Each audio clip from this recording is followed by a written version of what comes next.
आओ बच्चों, आज मैं तुम्हें एक प्यारी सी कहानी सुनाऊं।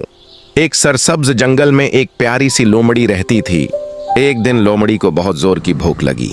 वो खाने की तलाश में जंगल में इधर उधर घूमने लगी।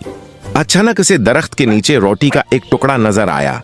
लोमड़ी खुश हो गई और रोटी मुंह में ले ली। चलते चलते उसे एक कौवा नजर आया। पानी में उसे अपनी ही परछाई नजर आई।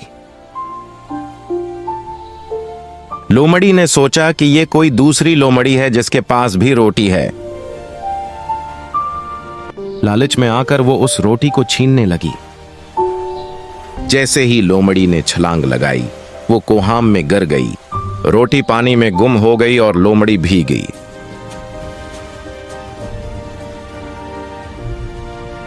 लोमड़ी सर्दी से कांपने लगी और बहुत परेशान हो गई।